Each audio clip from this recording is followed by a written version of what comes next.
After a record-setting smash up through the stratosphere, Bitcoin and the crypto market now face a brand new challenge. But the question is, will this insane trendline hold, or is there something much more sinister, dubious, and dare I say, very, very big, just moments away? Bitcoin has triggered our dumpy alarms, but all is well in Pumpy Town unless this specific target all the way down here is broken. We're going to be showing you exact targets and levels to watch for to wet your whistle, and what do the charts for some of these major altcoins show. I hope you're sitting down because after this webisode, you're going to be whining, whimpering, and very confused. Welcome back, everyone. I'm your host, Chick-fil-A, and it is my pleasure to serve you tasty treats for a reasonable price. Boy oh boy, it is munchin' time somewhere, and today we find ourselves in a bit of a pickle, as in fact, the much talked about over the last few days CME gap has truly been filled to the brim. However, is this dippage truly over?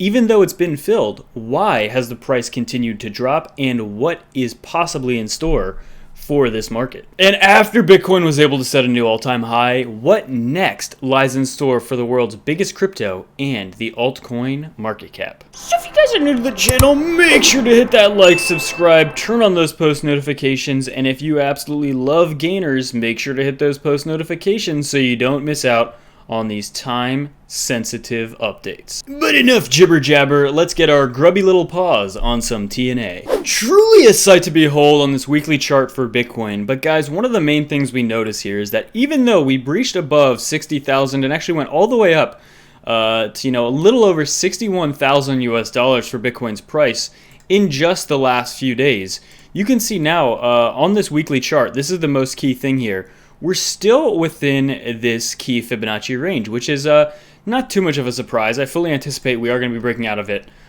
probably sooner than later. But as you can see, this weekly chart still has us within this very important channel. And as we mentioned in the last update, the top of the next channel is actually all the way up at 120,000 US dollars. So things are going to get pretty wild, I think, once we enter this next phase. But the longer we take to get there, the more explosive it will most likely get. As well, we want to factor in the big, gigantic number of a 6-digit Bitcoin, right at exactly that $100,000 price point. That is going to be huge. And again, just like I said in the last update, as soon as we break this, it doesn't mean we're going up to 100K or 120 immediately. It just means that we've entered the next phase. I would call this the first phase in terms of the price action for this bull market in here, kind of between 30,000 and 42,000. Then this phase between 40 and 60, and then things get pretty explosive up here.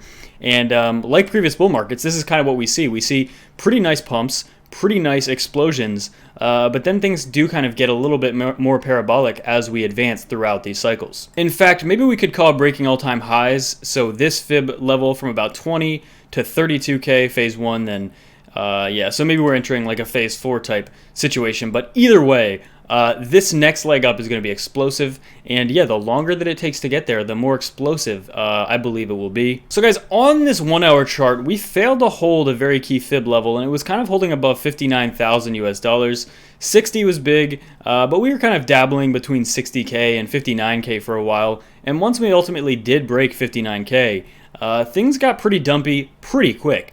We got a bearish cross on this 1 hour, which by itself is not very significant. But yeah, if we go to this 4 hour chart, you can see this dump absolutely initiated right around, breaking 60 to 59K. But as you can see here, we've had wicks down all the way to about 55,000. But as you can see, we've been kind of teetering right on 56, which is this very important fib level, kind of right around exactly 56,000 US dollars. Also, we tried to hold at the 21 moving average on this 4 hour chart, and now we're holding at the 50 moving average on this 4 hour chart. So again, we're seeing momentum swing to the downside, but so far there's been nothing concretely bad broken. In fact, I would actually argue that the worst case scenario of this move to where we could still be approaching breaking 60K within just a week's time or even shorter than that, I think the lowest this move could actually go is down to our target of about 50 to 51,000 US dollars. So you might be looking at this and thinking, holy cannoli, if we drop all the way to 50K, this is definitely bearish. Absolutely, it is definitely not absolutely bearish. Bitcoin's been super, super explosive. This actually lines up on this short time frame as well, the 4 hour and the 6 hour. It's all this level right about here. And this would actually be good to test this and actually hold this as support, because we haven't done that. This has been resistance many times in the past 30 days. This has been resistance, okay? Here, it did not hold the support here. In fact, we kind of went way below it. But then again, resistance here, resistance here, resistance here. And once we actually finally broke resistance right around 51, 52,000, then we shot all the way up to about 61,000. So if we were at any point to come down as low as we could go, anywhere bottoming at 50 to 51K is absolutely great. And guys, before we go any further, actually, I did see some comments. Some people were still commenting, okay, remember when I got bearish back here when Bitcoin was at like 57, and I said, okay, in the short term, this is more of a bearish trend, and I was calling for 42,000 US dollars. Guys, keep in mind, we literally went to 43,000 US dollars. Okay, so within $1,000 of that target. So we were about 1.5% off, which is pretty bang on. And now what I'm saying here is if we would, if this move got as bad as it could get, which I'm not convinced at all yet that that's the case, but I just want to throw out this target in case this does happen later and people start getting scared. I think this will be valuable, because if we do break, I mean, it's $56,000 right now. And we went all the way as low as, actually went into the $54,000 range. If, you know, later today people are looking at these charts and they say 53, 52,000 US dollars, there's probably going to be some people panicking, even though we just rallied like $16,000 in the past week, which is absolutely crazy. There's a very big level to look for, and it's, again, this lines up on all of these short-term charts that we just looked at, but also it is this very long-term trend line, which is exactly about, as of right now, it would be right about 51,000 US dollars. Also, the 21-day moving average is right around 51,000 US dollars.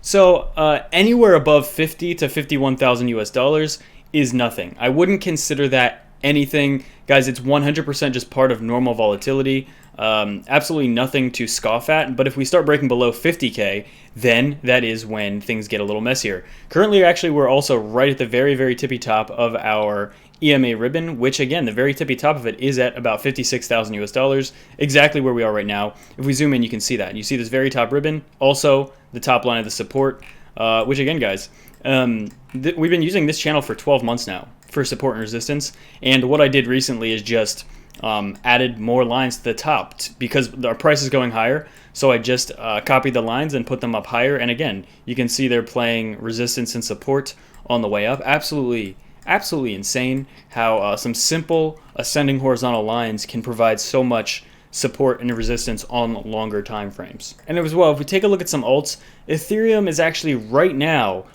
significantly above its 21 and 50 day, but we do have these two touching tips here, and guys, you know that that can be a pretty messy situation, so we're going to monitor that. But again, so far Ethereum's doing absolutely fine in my opinion. Again, if Bitcoin drops another $1,000, or sorry, a couple like 5,000 more dollars, then obviously Ethereum's going to drop, everything's going to drop.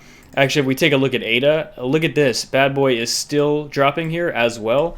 A week ago, and again, I'm going to try not to be too annoying about ADA, because I definitely rustle some jimmies when I talk about ADA like this, even though I have ADA and I want it to succeed, and I think it will succeed. A week ago, I was getting so many comments being like, you are a goose, you are a knucklehead, there's no way we're ever going below $1 again. And in the last 4 days, we've gone below $1 on 3 different days of the last 4 days. So, yeah, never be too sure of yourself. Anything can happen. We can always be wrong. I can always be wrong. You can always be wrong. That's why I never say anything definitively. At the end of the day, no matter how good you think you are with charting or not, anything can happen, right? These are just tools to help us try to get a good idea, but nobody knows definitively anything, okay? The Earth could explode tomorrow, and Bitcoin would be worth $0, and we would all be space dust, okay? Nothing is guaranteed. And then as we take a look at DOT as well, we're just titter-tottering on the 50 or the 21-day moving average. It really looks identical to a lot of these charts. You could maybe even argue with DOT specifically, there is some sort of, a symmetrical triangle potentially forming here. which could be a bullish breakout pattern, continuation pattern. We see that with DOT here, and actually with PRQ, we're kind of seeing something similar shape up. There's actually some announcement earlier today of a partnership with PRQ, which is a smaller alt. It has been going down for quite a long amount of time, but I don't anticipate that to continue. I personally think that the next leg up for this cryptocurrency is pretty soon. If you can see here, we've seen similar consolidations with PRQ since its inception. It's not very old. It's only been around since like August, but so only like 7 months now.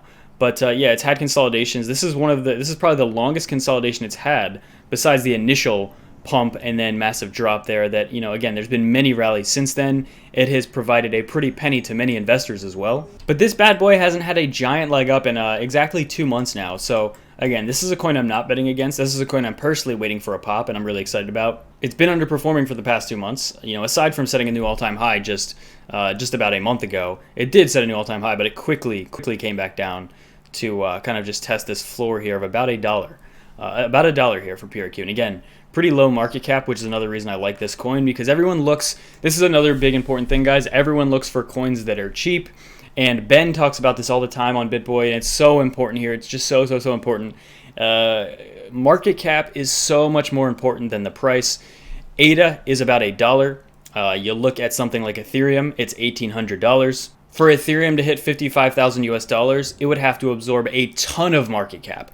For ADA to ever hit $55,000 per coin, it's literally impossible unless, I mean, we would have to have so much value on the planet. I don't think it would make any sense. The market cap would have to be way higher than what even sounds possible.